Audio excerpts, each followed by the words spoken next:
Welcome to the June 17th KBE Education Committee meeting. We are going to get started. It is 5:40, and let me just quickly pull up my agenda because I did. Here we go. Right now, we're going to quickly approve the minutes.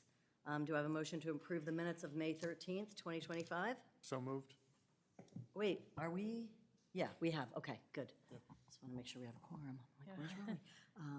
And Second. okay, any discussion? Any changes that need to be made?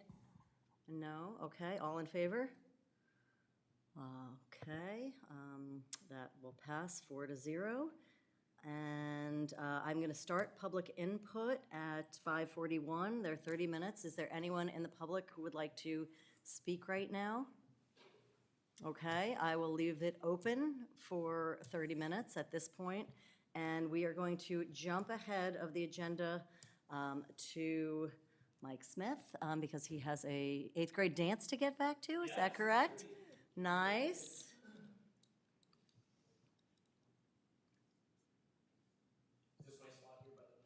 Yes, that would be great, and make sure your mic is on.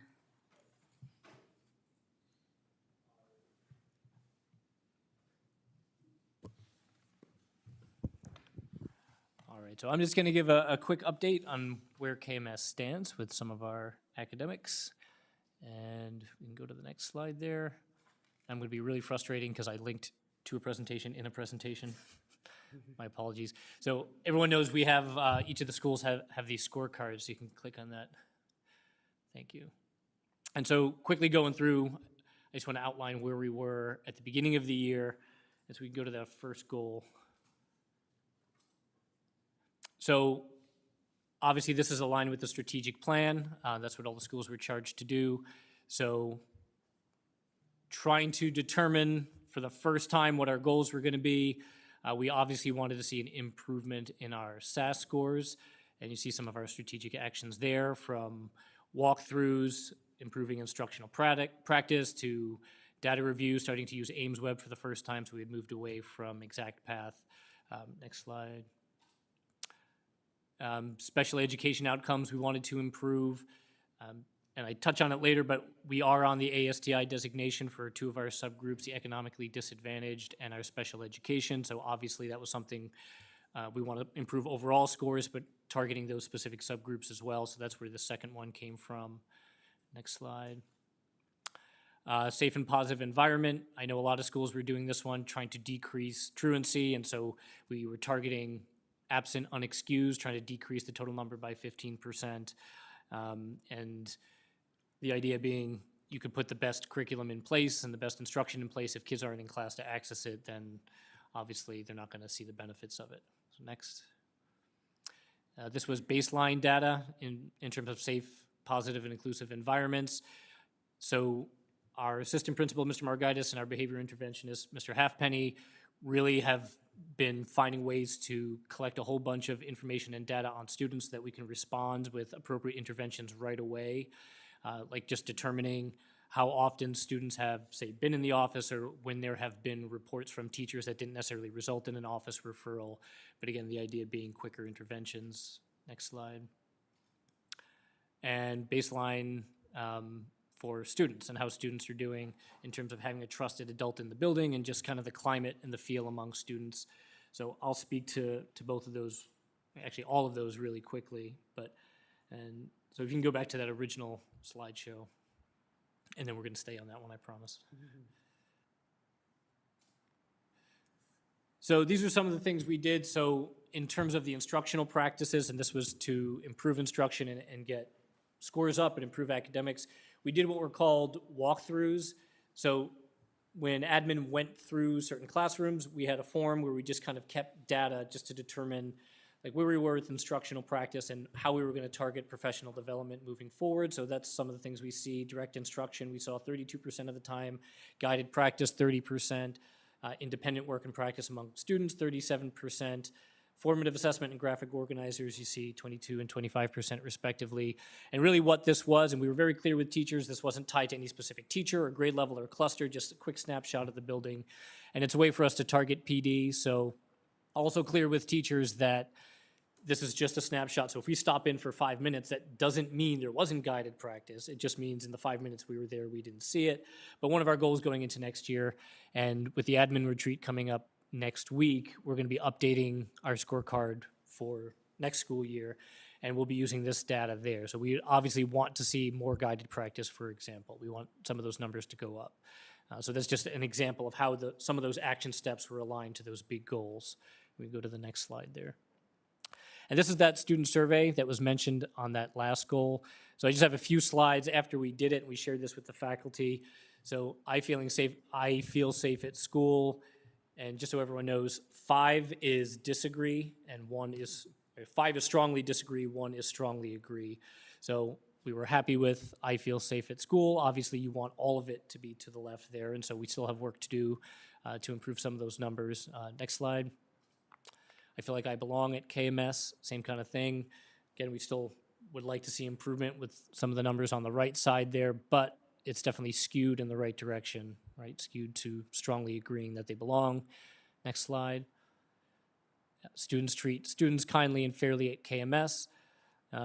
Again, mostly positive, but there are some disagree and strongly disagrees in there. So when we come up with not just social emotional learning goals for next year, but also when we start using that baseline data that Mr. Margaitis and Mr. Halfpenny have been using for behavior interventions, that's going to be some of the information we use to craft goals around improving survey results next year. And we did this survey once this year, and it was in November, and next year we're going to be doing it twice. We'll do it once early in the year, once later in the year to kind of see how we progress throughout the year.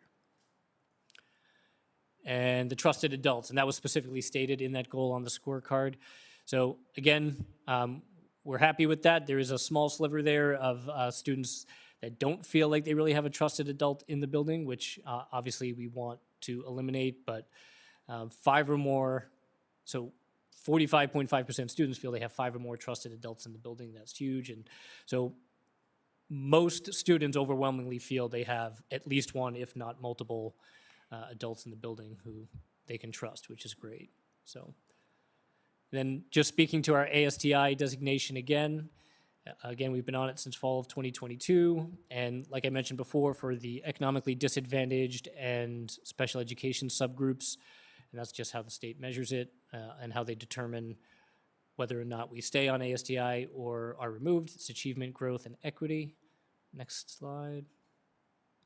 And again, that's just the cut points, and the SWD, students with disabilities, that's our special ed population, and ED, economically disadvantaged, just kind of shows you where we fell below the state cut points for those particular subgroups.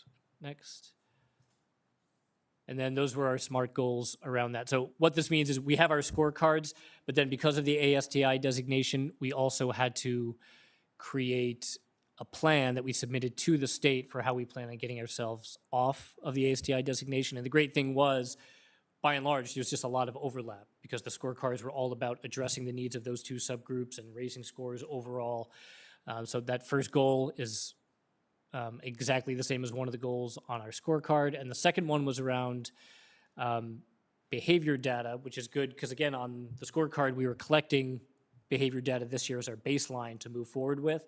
But one of the things we found when we dove into it for this state plan was, and I mentioned this at area committee, that students who are on IEPs, our special ed population, are disproportionately more likely to fall into our discipline system, disproportionately more likely to have ISS or OSS, which means they're receiving less instruction, which is working at cross purposes to trying to boost their academics. And so that's something we're going to be looking at this summer as we create our new scorecard and using that information to, again, not just talk about what's going on in the classroom, but making sure kids are there and able to access what's going on in the classroom.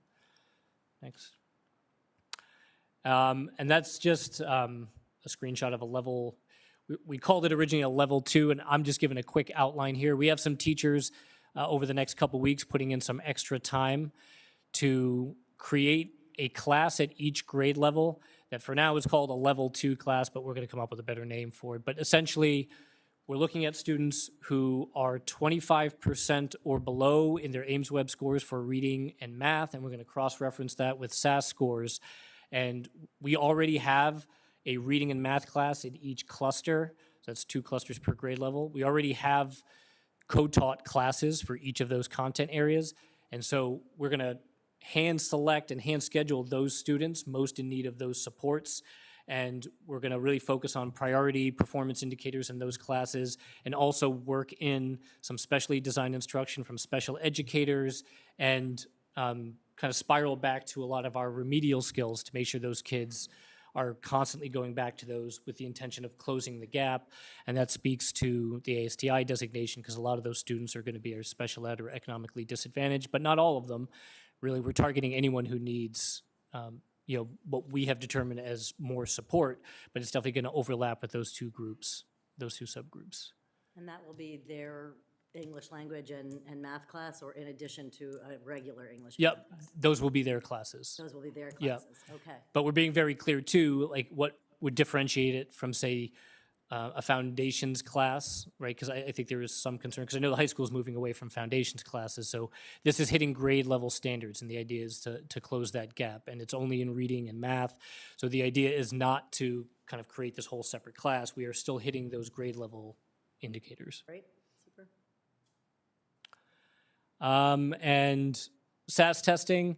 So just going through a few of the things that were new this year. We used the modular tests in ELA, math, and science, and use gradual release of responsibility in the classes to do it. So what that means is students can take versions of what the SAS test looks like in those classes. And so in the second half of the year, teachers in those classes, they spent some time doing it as a class, like here's how the questions are phrased, here's how you understand those questions, here's how you think through those questions, and then here's how you answer some of those questions. And then the next couple times they had students work on them on their own. So the purpose of that was, if anyone's ever seen the NHSAS platform, the platform itself is confusing, and the questions, if you're not used to the way they ask questions, can be confusing. And we just wanted to make sure the platform or the way questions were phrased weren't standing in the way of kids communicating what they know. And so this was a way to get kids more comfortable with the platform, take that piece out of it. You've already logged into it, you know how it works, and then just get them to understand the questions better so they could put their best foot forward. And we also had all grades test at the same time, which was the first time we did that this year. Normally all grades tested at different times because we weren't sure the Wi-Fi could handle it. The Wi-Fi handled it, thanks to IT for helping us with that. And the teachers did just a fantastic job of really cheerleading the test and making it a celebration of learning, was how we framed it, to make sure students knew, like, hey, we're excited about this. You've been working really hard. This is our opportunity to show what we can do. And when I say cheerleading, some teachers had pom-poms, like quite literally. Some teachers were cheerleading and really pumping them up. So it was great. And our parent group bought snacks for everybody, and it was a community effort, so that was great. And I'm just going to quickly run through its preliminary results right now, and we don't have access to the data that would allow us to dive into how those subgroups did right now.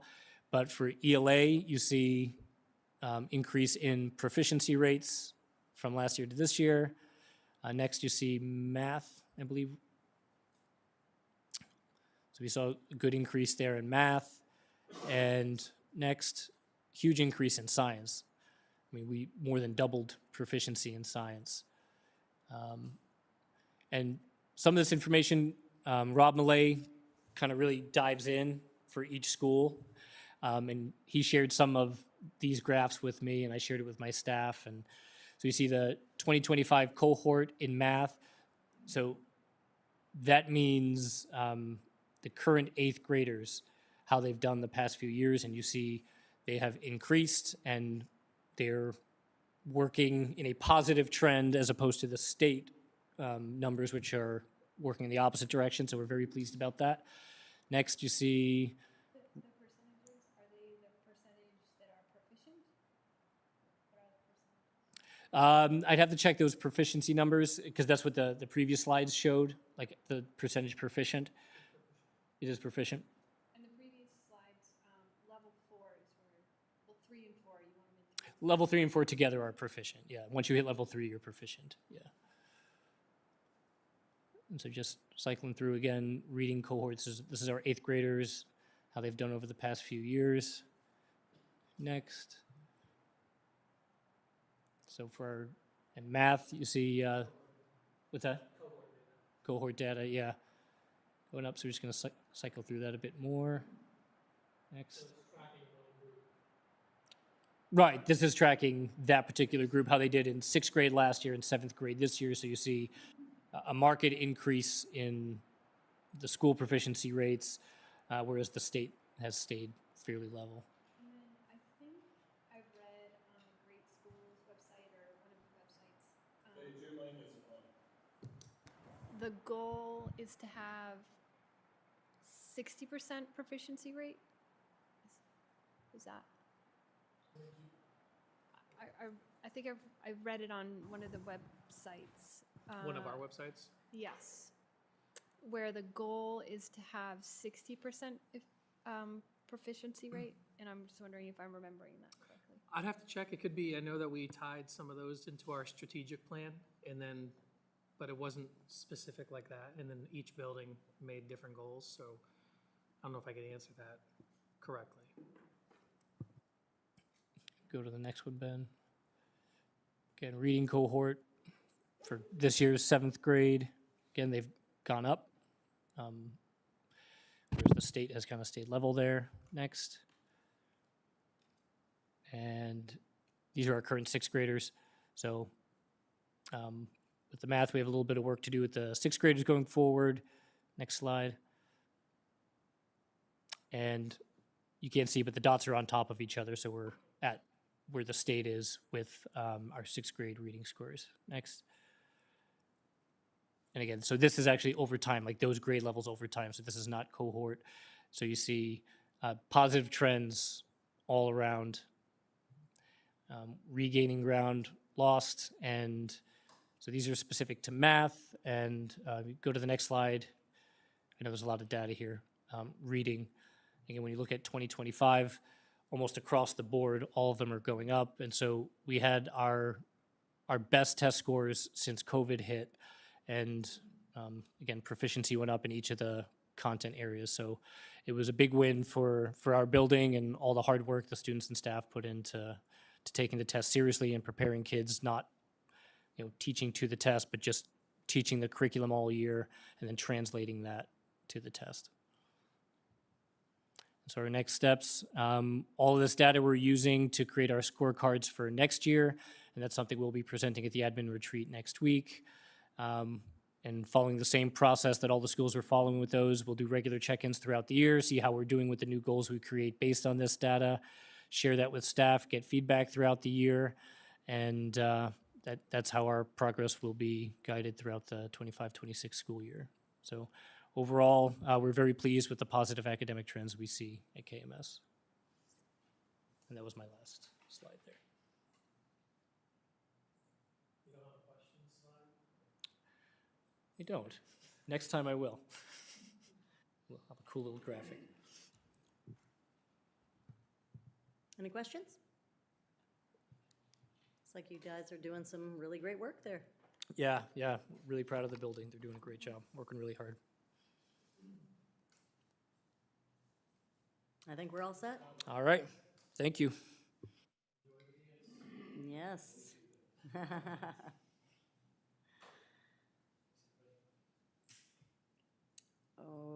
Okay. Kate, are you set, or do you need another minute? You sure? All right.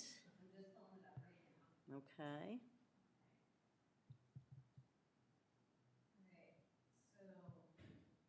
Before I jump in, I just want to introduce Sam Centros. This is our English Language Learners Coordinator for the Keene School District. I will work my way through my report, and then I moved ELL, it's no longer an alphabetical order, to the end, and she has an overview of the services we provide to non-native English language speakers.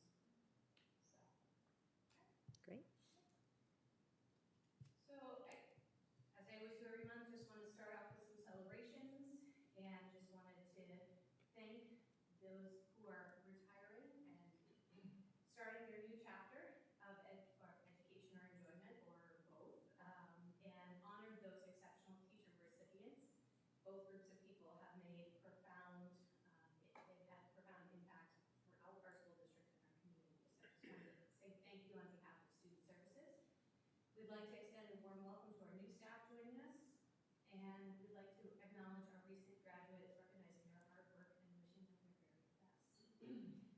I've included a list of some folks throughout our community and across the state that the Student Services Department would like to thank. Those are some of our contracted service providers who have helped us deliver services and help to make some positive impact on how we deliver instruction throughout the school district. So I just would be remiss if I didn't give them a shout out and say thank you, just so you can see that it does take a village. It is not just our department, but we have some great community connections and relationships.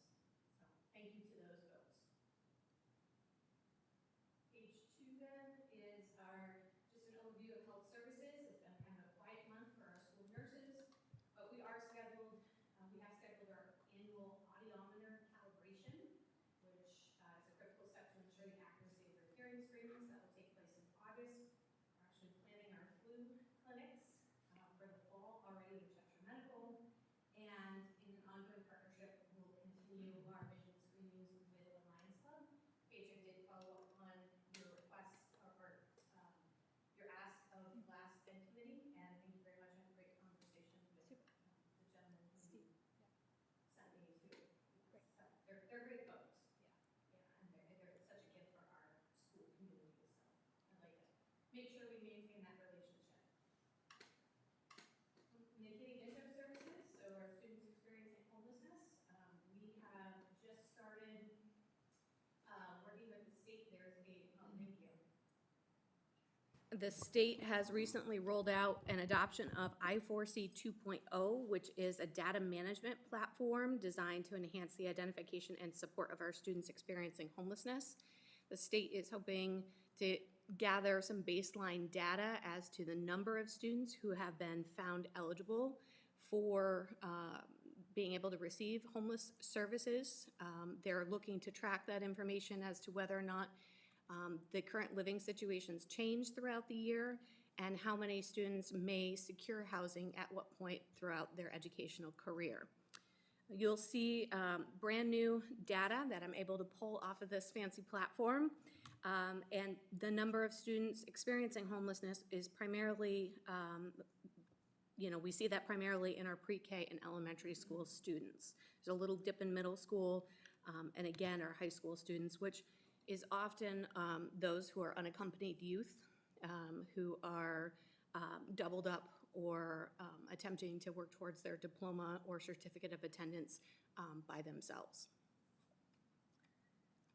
School counseling, our department has been diligently wrapping up all our 504 transition meetings, and they have been working hard to develop and advocate for professional development that is unique to their department. They've designed an agenda to help expand their ability to provide services in areas such as the New Hampshire systems of care, diverse mental health needs such as self-harm, anxiety, death, bereavement, strengthening their skills to respond to behaviors, utilizing cognitive behavior therapy techniques, 504 plans, and again, expanding their resource list and relationships with our community folks, including DCYF. Our special education department is preparing for the upcoming Indicator 14 survey, which gathers information about post-school outcomes for students with disabilities. It helps us understand what percentage of our population goes on to further education, employment, or independent living. And the state gathers this information and releases kind of a global picture of what are our New Hampshire graduates or those who receive a certificate of attendance, what are they doing after they leave our doors? We don't typically get a high response rate with this survey, so I will be, again, putting this on social media and encouraging students, because they're adult students at this point, to participate. But if folks have questions and they come to you, please don't hesitate to share my contact information, because we'd love to increase our response rate. Additionally, when I wrote this, we were anticipating the annual determination regarding significant disproportionality. We received that information today. This determination looks at a 3-year risk ratio and addresses if disproportionality exists between a race and ethnicity in identification, placement, and discipline of children with disabilities. I'm happy to report that there was no significant disproportionality throughout the Keene School District. On a positive note, we received our preliminary IDEA grant allocations. I included the total there, and we are expecting an increase of 0.67% from last year. So I will be, spending that 0.67 very thoughtfully. I've updated our June Learning Center numbers across the district. And as I referenced at our last meeting, we're working to put together projections for next school year based on our kindergarten registration. And finally, the star of the show tonight is, as I said, Sam Sintros, who's our ELL coordinator. And on page 4, Ben, I've just updated our June numbers. So you can see over the course of this year, there's been an increase of students who are eligible for ELL services, and Sam's going to kind of share what that looks like and means for our students across the Keene School District. I don't know if I'd say star, but it's a very exciting thing. I have letterhead, and I'm very excited to make it. Kate said, "Go ahead, you can make your own letterhead," and I was like, "I will." So if you want to take notes or do whatever you want with that. So I am the program coordinator for the ELL department in Keene. This is my second full-time year in that role, while simultaneously being a teacher. So a little bit of both. This year, due to my population, I have 13 students that are mine at the, I shouldn't say mine, I share them, they're ours, at the Keene Middle School, and I also have a couple of kindergartners over at Fuller. So I bounce back and forth between those two schools, and then I've designated Friday as my coordinator day, just to make it work. We have 3 other teachers in the district. We had 2 teachers for so long, so it really feels like a big deal to have 4 teachers total. In the state of New Hampshire, we are a low incidence population pretty much across the state. There are little pockets of ELLs. Manchester is definitely known for being the biggest, Concord as well. Here in Keene, we have significantly grown, but we're still pretty small. So we have about over 80 students now. We started the year off with, well, let's see, last year I think 67 kids, and now we're up over 80. So we get them, just like any other student population, kind of middle of the year. It is a relatively transient population. I know with current political, climate, we don't know what this population will continue to look like.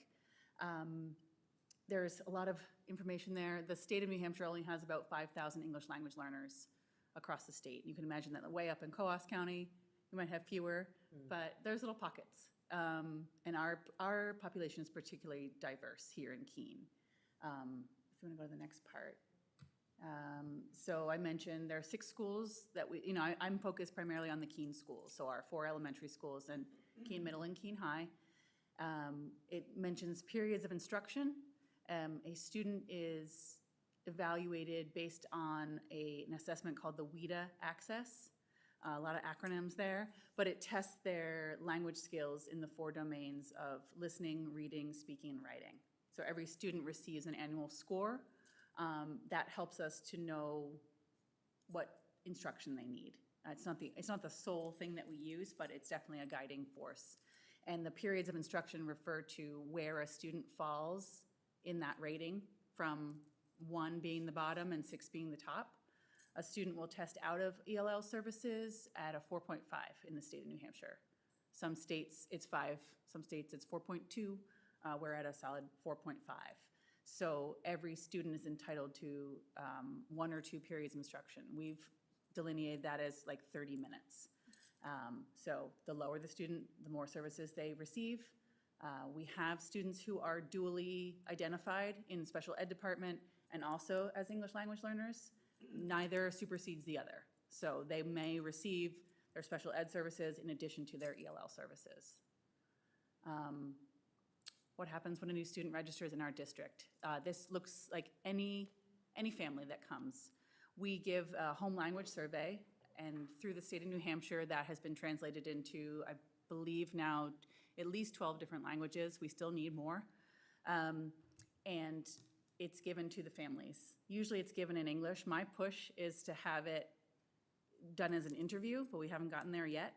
And so when a family indicates there's other languages spoken at home, or the child first heard this language, or we're only speaking in this language, if there's anything besides English, that's when all the different administrative assistants say, Sam, hey, we've got one for you. So I just recently assessed our JD kids because we don't look at the pre-K students.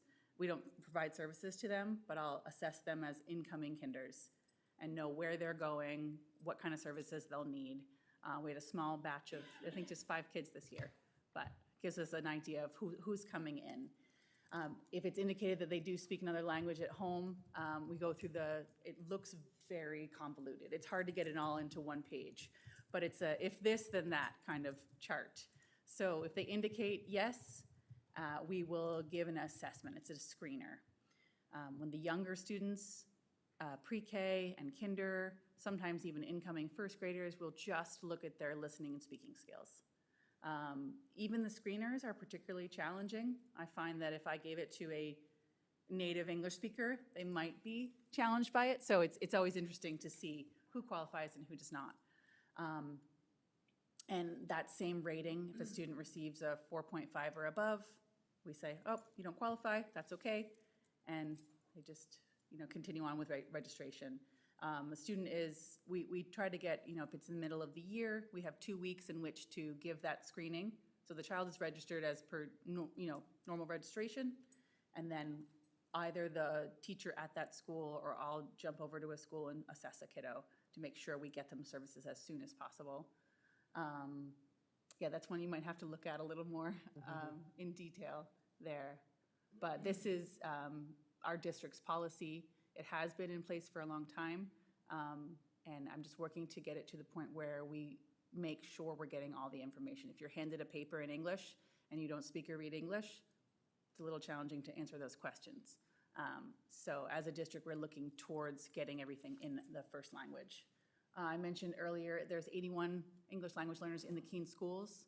77 are receiving services. The few that are not, that is often a family has opted out.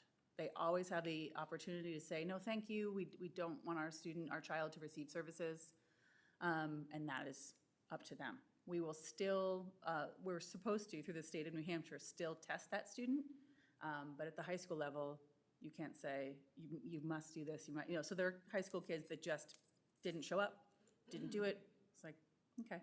Usually at the elementary level, we can get them to do it. We don't say it's an option. And then we get the data, and then we can see, how well they're doing. And hopefully they're making the improvements without our intervention, and that's what our hope is. But it usually is the case dependent upon the family. Our students, once they test out, they become placed on monitoring status. That means we keep an eye on them. We don't want kids falling behind because of they're still developing their fluency. So we want to make sure that they continue to do so. We'll check in with teachers, their English language arts, their reading teachers, writing teachers. How are they doing? Are they hanging in there? If not, we can always pull a student back in to receive services. Something like that happened this year. And it was like, hey, this kid tested out, but I'm worried. And I'll say, okay, well, I can consult and come in and check.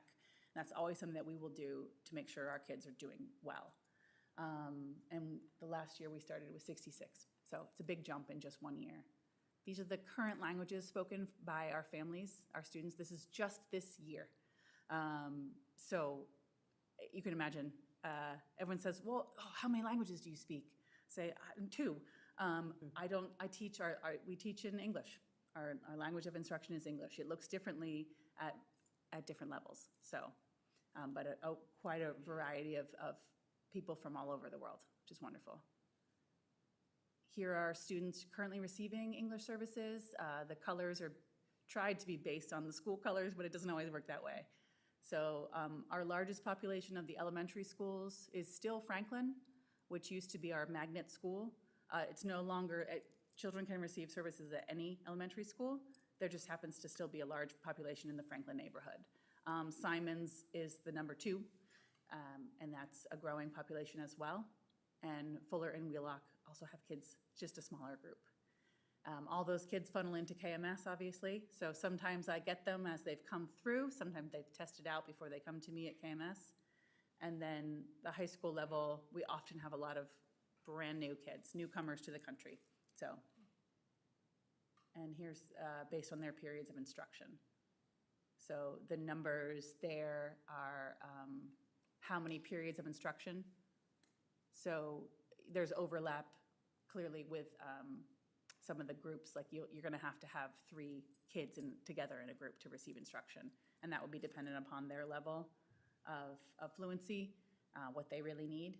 Sometimes it's a one-on-one situation when you have a kid that has a particular difficulty or just a tricky kid, you might want to just meet with them one-on-one. At the high school level, however, we do have independent classes. There are 2 English language classes, an A level and a B level. It doesn't mean you spend 1 year in A and you spend 1 year in B and you're done.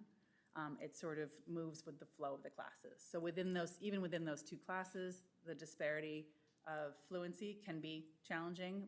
Kyle O'Brien is the teacher there, and he does quite a good job of having the needs met of his students. So I think that's the end of my slides, but I wanted to just have questions or concerns or anything that you might have in relation to the program. Questions? No? Okay. It looks great. Okay. Yeah, all looks really good. Okay, thanks. Yeah, thank you. Are you doing? All right. Moving right along.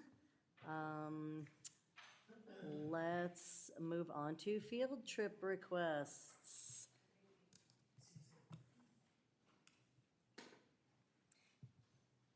Now, there was one for Panama in the packet, but it's not on the agenda. Did it come in late or?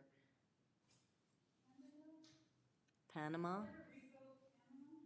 Yeah, they both look very similar too. Greece, Canada, and Panama. Oh, you know what it is?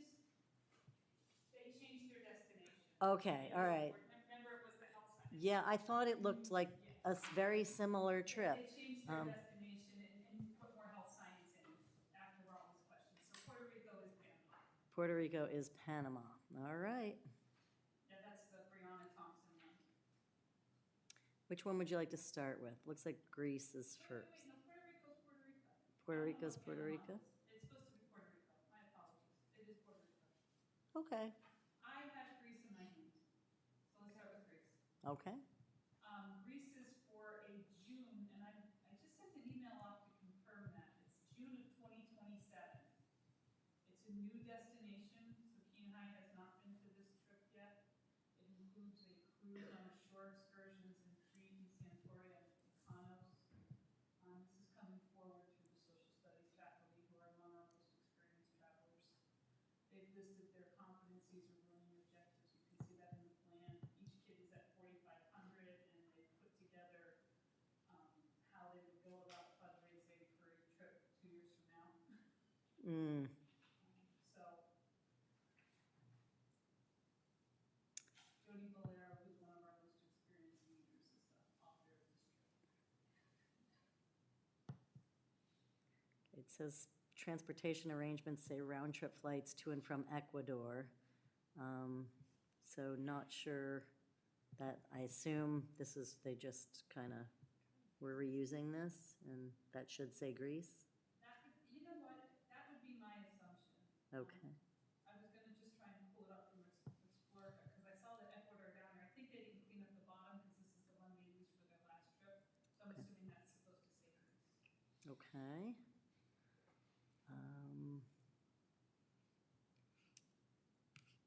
Okay, are there, yeah, questions, concerns? So with this one for Greece, it does just concern me because of everything happening with what is an active war zone at this point in Iran and Israel, and the talks about nukes being dropped on Israel. And obviously, we're not there yet, but there's missile strikes every day Is there any concern that this is just too close to be sending students to that? I don't know how to answer that for 2027. Yeah. That's hard for me. Yeah. And we certainly would be able to pull something back if that happened. It would be, if something really bad happened, we would follow whatever the US's travel pieces are there, so there are no safety contingencies. Parents will be encouraged to buy the insurance in case something goes wrong with the trip, so that people don't get stuck like they did with COVID. We wouldn't send anybody someplace unsafe. But I don't know how to answer your question for 2027, although I do appreciate it. I just have a quick question on our comfort with, it sounds like one adult for 30 students. Oh, no, this is many adults, this is just the author. I don't Okay. usually, I usually have 3 adults go that way, 2 can be with the group, and then when somebody has to stay back as a minimum. Okay. So there's plenty of, they're just not on here. By the time this trip comes around, we'll all be going. No, I'm just kidding. Yeah, that's what I figured. Yeah. I think I've only sent one trip out with only 2 adults, but they had 12 kids, and there were adults that were on the trip, but it's usually no less than 3 adults going. Okay, thank you. And that's built into the price of the trip. Okay. It looks like a fabulous trip. I think as with a previous field trip to a, slightly sketchy part of the world right now, as long as there are, is insurance in place and that there is a plan to cancel it if that needs to happen without the students losing all of their money, then I think this looks like a fabulous trip. What I'll do is, if you're gonna bring the motion forward, we'll make sure that the bottom's corrected for the document. So we're aware that Ed Committee is meeting now, but that the board meeting is on August 12th. And all of the trip authors are aware of that as well. Okay. So they know that they can't move on anything until we get back in August. But we'll have this correction when the other, or should say release. Okay, and then they would start recruiting students to, right away. Okay, all right. All right. Do I have a motion to bring this to the full board? Recommend to the full board for approval. So moved. Second. Okay, any more questions or discussion about it? I'm not sure. It depends kind of on what you guys think of it. I am still kind of weary of scheduling a trip that is that close to countries in the middle of missile strikes, especially when the U.S. is talking about getting involved in those missile strikes. But yeah, I'd like to kind of know what other people, their feelers on that are. Yeah, I mean, nobody has a crystal ball, of course. I think if there's an exit ramp, an appropriate exit ramp, I'm comfortable moving forward with it. So, Yep, You know? 2 years away. it's a while off. So, okay, can I have a vote? All in favor? Aye. Okay, all opposed? Okay, the vote is 3-1 in favor. And we can move on to the next one. I have Puerto Rico in my hand. Okay, Puerto Rico came to you with a different plan that didn't feel like it had enough health science in it. And this is the amended plan. Okay. Brianna Thompson is a second year, I'm sorry, so they are going to Puerto Rico and not Panama. they are, I'm going with what it says on here. They're supposed to be going to Puerto Rico. I don't know where the Panama plan. Okay, I think in our drive, we have one for Panama too, but again, they looked like a very similar trip. The drive has Panama, and then the agenda has Puerto Rico. The addendum that you got today is the most up-to-date one. The original trip that we brought that raised some concern, I believe, was the Panama trip. That got nixed. When we took it back, they decided there wasn't enough health science in it. They then went back and they were told to update it. When they saw it on the agenda, they updated it today. Because they're leaving tomorrow, and the goal is to send this trip out in April next year, so they don't want to wait until November to get it adopted. So, it is Puerto Rico, it's Okay. the piece that you got today. All I right. think that's how the agenda also got switched.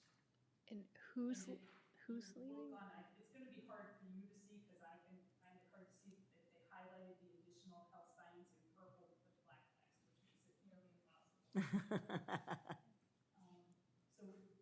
when you sent us back on the Panama trip, there was the same concern that Dylan raised. Mhm. And so that was when I talked to the company about insurance and all of the stuff they're talking about, and that they wouldn't send kids out to unsafe places and they'd follow all the travel pieces. Then I took it back to Mr. Town, who reread the proposal.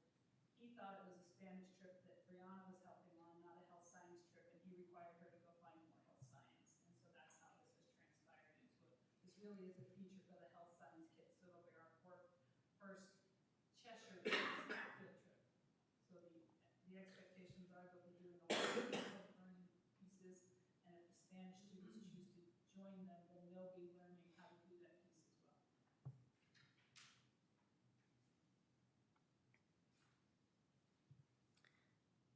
Okay, so the updates are the ones in purple, highlighted in purple. Yep, and those are the places where they're adding more health pieces to it, Okay, or so- health science pieces, I should say.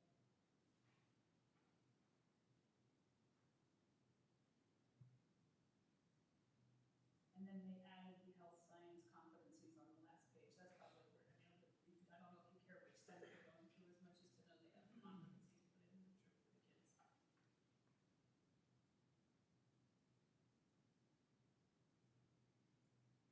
Okay, any questions?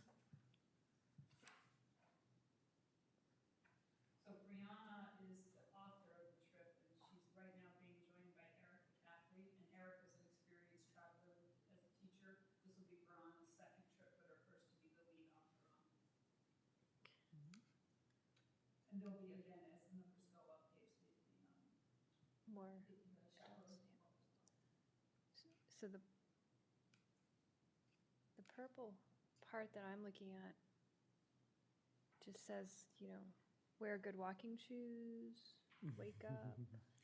At the bottom, it's service More learning, purple. health oriented, so they've added, this is what you're looking at, that they've added more service learning time, I believe. The next day. Okay, Yeah, got it. and then see here is the visit to the Yeah. hospital. Okay, So it's just when it all happens. got it. So yes, in fact, more. I think it's easier, I know you're trying to see it on the itinerary, but if you go to the page that is up on the screen now, you can actually see the service learning. Right, area. yeah, that's the last. No, go back to where you were, please. All of the purple is buried on this page here. You can see, slow down. The competencies, yeah. Right, go down one more line. That's all. I want to see the top of that, where the trip emphasizes. I want to look above that. Keep going, keep going, keep going, keep going. Okay. Keep going. There we go. Stop right there. They're going to be working in orphanage with special needs. They're going to be visiting the School of Pharmacology to experiential learning, and then they're going to be tied to those standards down below. That's what you can't see buried in the purple. Like, why does it say walking shoes? Right. Go in the direction so we can see more of it now. Yep. Okay. I want Puerto Rico to go up. So you tell me which key you're hitting. There we keep going. go.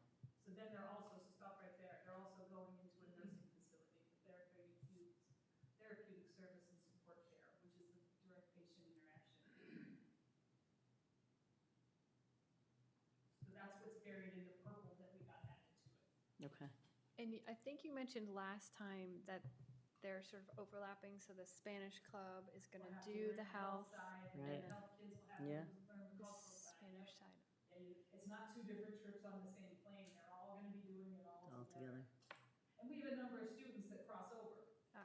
So it's not that every HST student doesn't take a foreign language, it's just a neat way to package it. Okay, do I have a motion to recommend this trip to the full board? So moved? Second. Okay, any other questions or discussion? No? Okay, all in favor? No opposed, so it passes 4-0. And this last one came flying in. Dr. Lease got invited, I think, the middle of last week to consider taking our students up to New Brunswick via Portsmouth, via Maine. We confirmed with Tim and Ken that the little buses can go over to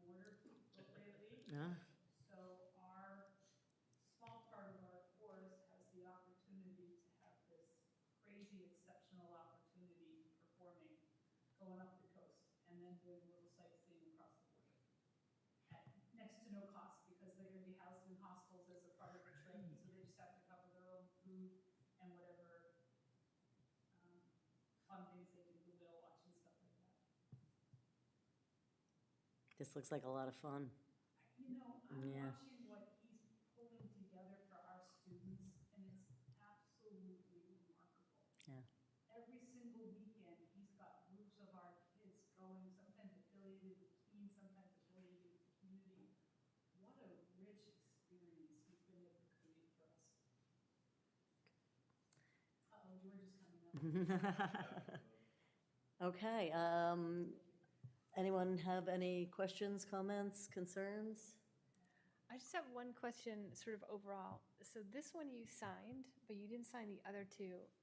And so I'm just, it's more of like a They'll be signed when you ticket. get them to the Okay, board. fine.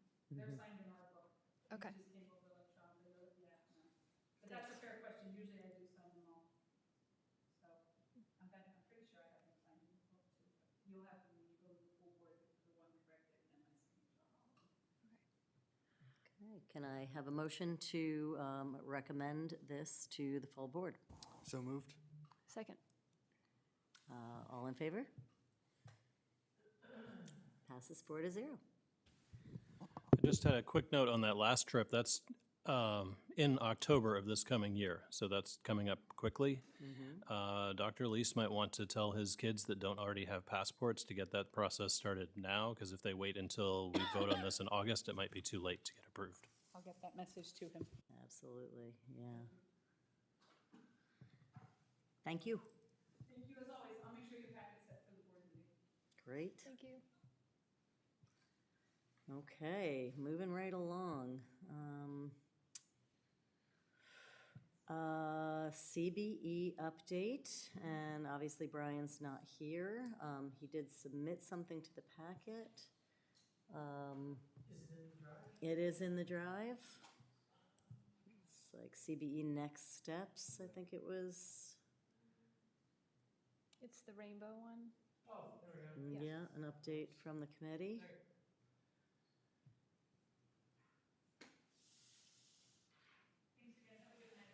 Thank you. You too, thanks Cindy. Can I ask an ignorant new guy question? CBE stands for what? Competency-based education. Yes. I would have known it by that name, but not the other. Yes. So Brian, oh, Here.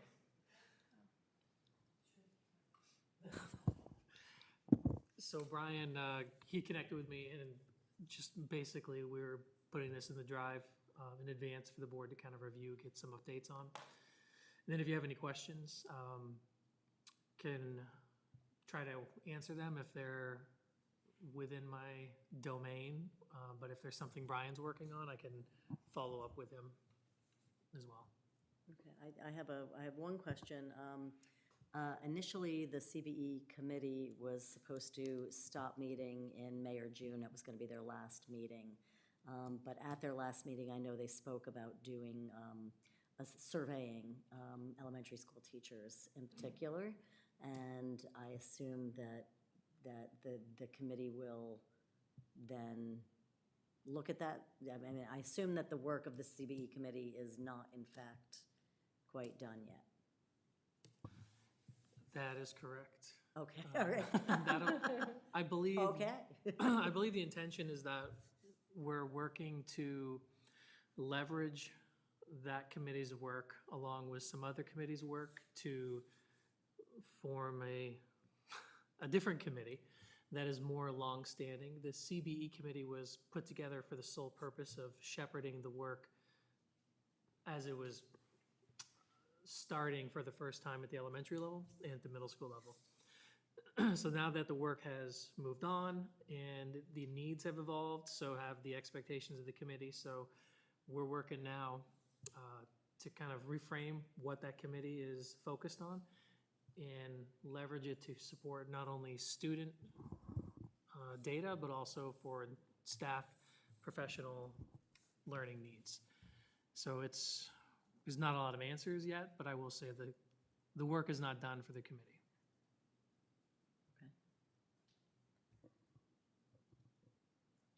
I do. Number one, he references a survey, and I was wondering if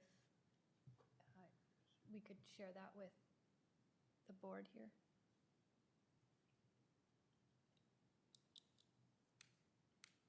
I believe he's referencing it as the reasons why they're adding the new cut point and the calculation, changing the calculation of the grade. Yep. So I can work with Brian to see if he has those results and can kind of put them together in a, I guess, in a brief presentation for the Ed Committee. That'd be great.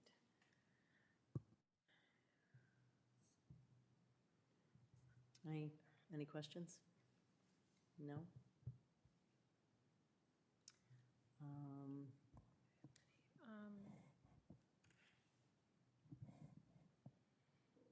Anything else specific?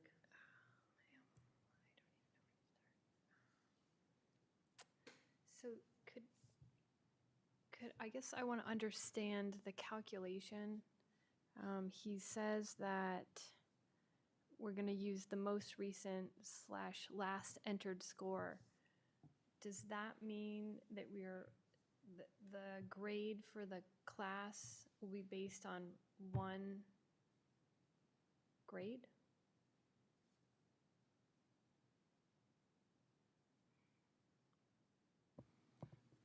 So having not been on this committee, I think I'm gonna be guessing at that, but I would say that it does appear to be the last entered score. So meaning if there was, if a student was assessed and they previously had scored lower, but then they were reassessed on the same areas and scored higher, then the intention would be to use their demonstration of that learning, not to take the previous version as a hit on your actual account for if you demonstrated those learning targets or those skills.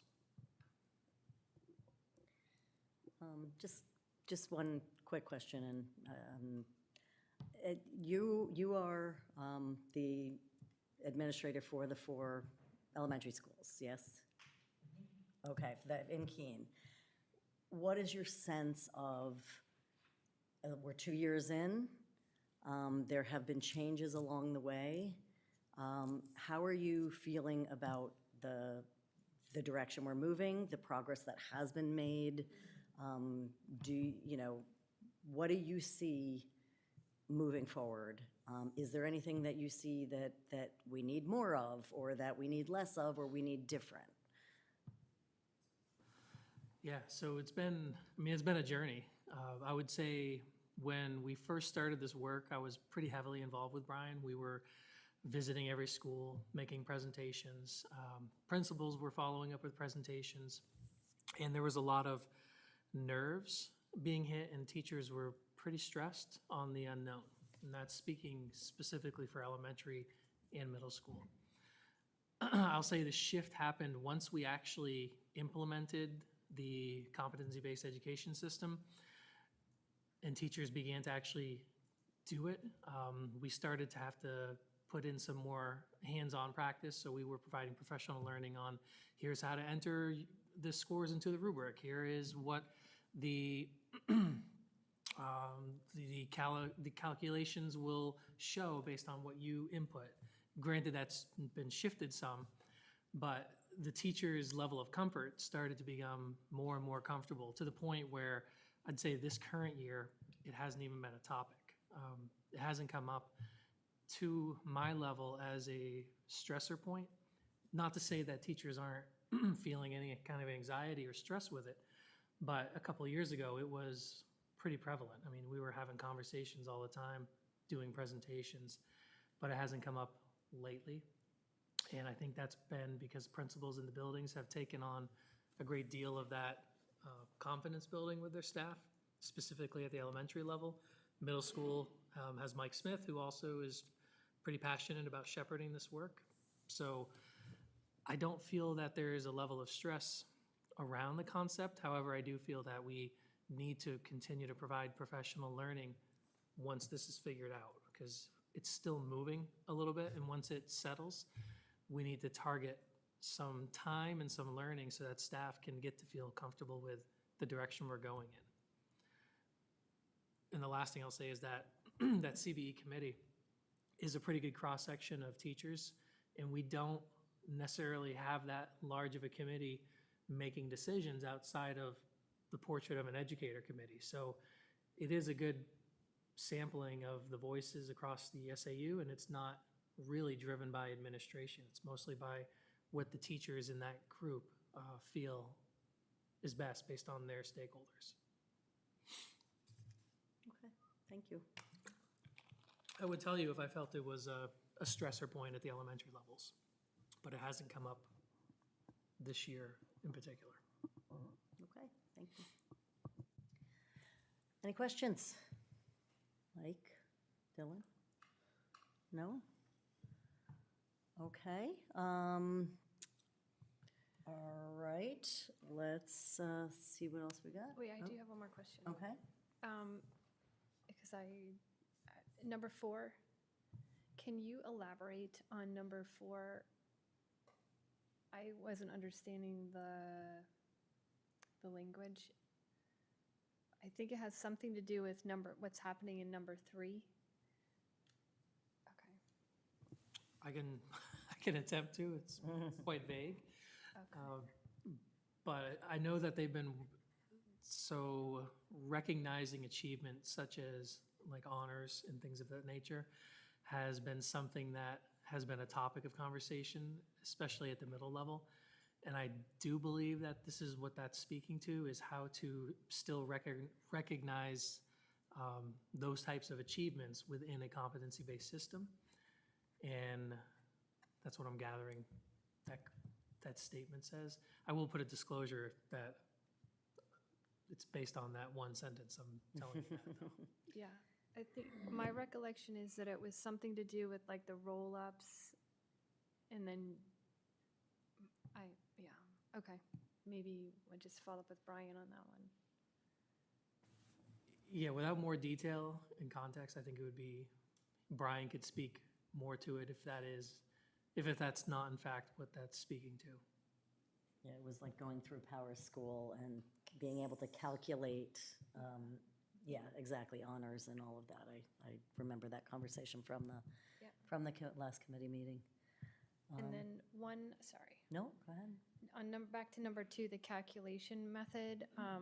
My understanding was that CBE grading system was supposed to take the subjectiveness out of grading, but the whole second sentence is putting it back in like, a lot, where teachers take into account student past performance on the indicator of the most recent score falls below a demonstrated pattern of proficiency. So they can go just change the grade depending on what they see in class. So I'm wondering, is the last in really the right way to go if this is so subjective? I did hear some feedback that teachers were not in favor of the last in. Yeah, that is interesting. And it's a good question. I think that would be maybe a topic to unpack a little bit more with Brian, because I think it would involve understanding how they arrived at the decision as a committee, and because you're alluding that there were some members of the committee that might not have necessarily agreed with that. So I think having Brian speak to it might provide a little bit more insight. And then the same with the new cut point gives a nice, I guess, more detail between developing and no evidence, but my understanding that there was also one wanted on the other end of things. I don't know if it's between proficient and developing as well. I guess having an E between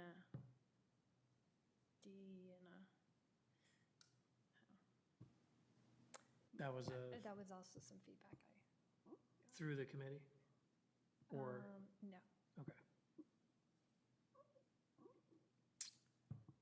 So what I would say is any decision that's been made for CBE has been funneled through that committee because we were trying to avoid having the administration make top-heavy decisions. So if there was some interest in looking at, like, for example, an E between proficient and developing, that would be definitely a conversation to take up with Brian, and then through that committee, if he felt there was something that needed to go to them, because the committee made their decision, which is this outcome. And so to make any changes to that outside of that committee's decision would not be respecting what they decided upon. So I would say if there is concerns around any particular component of the framework, that you provide that to Brian and let him decide if there was a significant amount of committee input weighing one way or another. And where it goes from there depends on, his answer. I would do the same for any committee I'm leading. If there was a different way to look at it, or if there was something that anyone felt I wasn't included, I wouldn't make that decision unilaterally. I would bring that back to the committee to decide upon, or I would evaluate if it's relevant for them to decide upon based off of our conversations we've had, because we might have had conversations and decided, nope, this is exactly how we want it. We don't want anything else. But I can't speak to that because I'm not on the committee. Okay. Thank you very much. Appreciate that. Let's see if there's anything else. Any other business? No? Okay. Then I don't believe we have any non-public, so that concludes our meeting. We will adjourn at 6:40.